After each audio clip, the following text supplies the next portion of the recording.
Hello everyone. Today we are going to start our class with History Chapter 3 in the earlier cities. In the last two chapters, we had seen how hunter gatherers became farmer herder, slowly and gradually settled in one place, and then the existence of cities. The story of Harappa. Now, children, listen carefully. The story of Harappa. Very often, for the first time, we came to know about the cities around 150 years ago, and at that time, there was a British rule in India. When railway lines were first being laid down in Punjab, present day in Pakistan, the engineers and workers building the railway lines first came to know about Harappa, but they did not know what it was. For them, it was a rich source of ready made, high quality bricks. After seeing the quality of bricks, they were surprised. So, they used thousands of bricks to build railway lines in Punjab and they destroyed many buildings. Then, 80 years ago, it was rediscovered by archaeologists. Archaeologists found the site and they realized that this was one of the oldest cities in the subcontinent. Harappa was the first city to be discovered. Then, other sites with similar buildings like Harappa were also discovered. Since Harappa was the first, these other sites were also collectively called as the Harappan civilization. In this civilization, we came to know about many cities like Mohenjo-daro, Kalibangan, Lothal, Dholavira, Mehergarh, etc. These cities were developed around 4700 years ago and they were found in Punjab and Sindh, present day in Pakistan, Gujarat, Rajasthan, Haryana, and Punjab, present day in India. The Harappan civilization is also known as the Indus Valley civilization because it flourished near the river Indus. Objects. The unique objects found in these cities are red pottery painted with the black designs, stone weights, seals, spatial beads, copper tools, parallel sided long stone blades, etc. Let's see the structure and design of the city. Many of these cities were divided into two parts. Part on the west was smaller but higher, called the citadel. Part on the east was larger but lower, called the lower town. In the lower town, houses were built for the common people to live. In the citadel, the special and important buildings were constructed. For example, in Mohenjo-daro, a special tank was built called the Great Bath. Other cities like Kalibangan and Lothal had fire altars may be used for sacrifices. Cities like Harappa, Mohenjo-daro and Lothal had elaborated storehouses. All these cities were built in the citadel part of the town, were very well planned and designed. Children, listen carefully the features of the Great Bath. This is an important building and it is fascinating also. A special tank in Mohenjo-daro built in the citadel part of the town. This was lined with bricks, coated with plaster and made watertight with a layer of natural tar.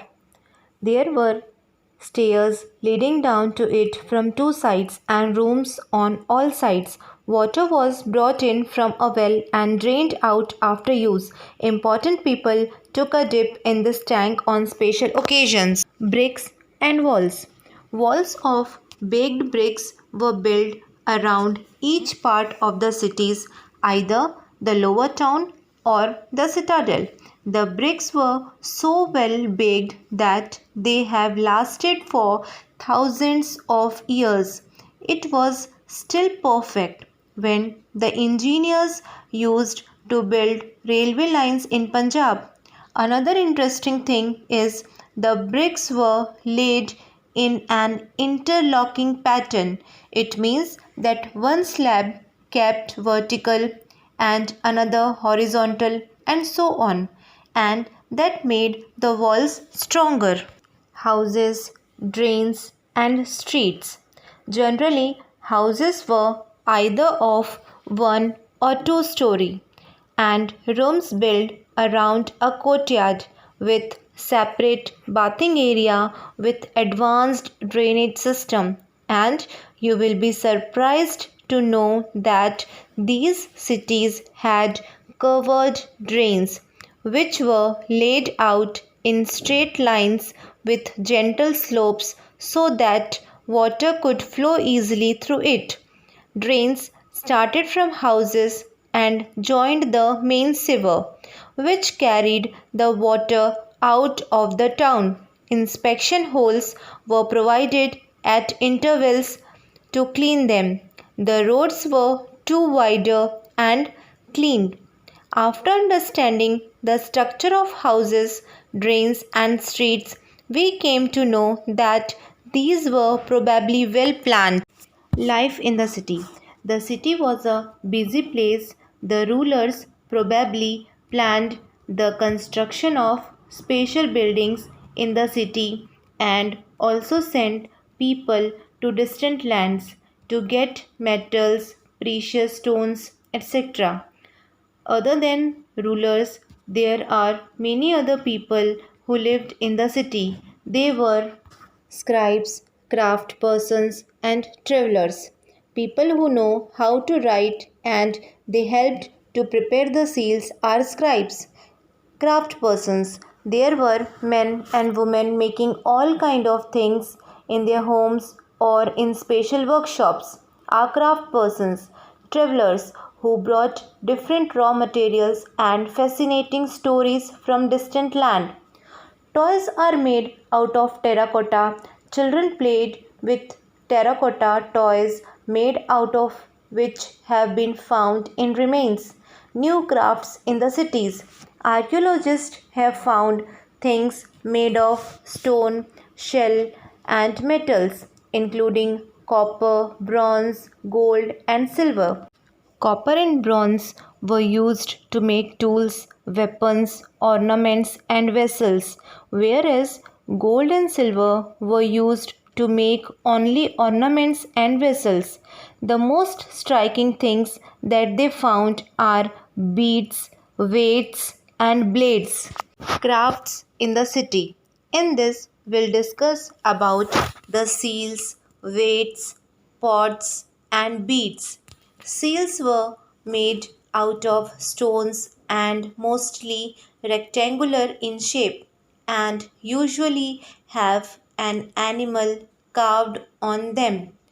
Beads are made out of carnelian, a beautiful red stone. Weights. These were made out of chert, which is a kind of stone, was precisely shaped and probably used to weight precious stones or metals. Pots were painted with the beautiful black designs and it was very iconic of this period. They also progressed in the field of cotton, spindle, and faience. Cotton was first grown at Mehergarh around 7,000 years ago. Archaeologists have found cotton cloth attached to the lid of silver vase and some copper objects at Mohenjo-daro. We can draw a conclusion that Harappan people used cloth made out of cotton. Spindle wheels is a kind of machine made out of terracotta and faience were used to spin thread. Faience is an artificially produced material. A gum was used to shape sand or powdered quartz to make an object. These objects were then glazed to make a shiny and glassy surface. The colors of the glaze were usually blue or sea green, and this was used to make beads, bangles, earrings, and tiny vessels. Specialist in Harappan civilization, many of the things were usually produced by the specialist. A specialist is a person who is trained to do only one kind of work.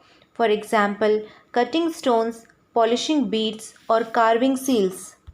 Today we have covered all these topics. Let's recall one by one. With this, we finished part 1 of History, Chapter 3 in the earliest cities. Thank you. Stay safe and study well.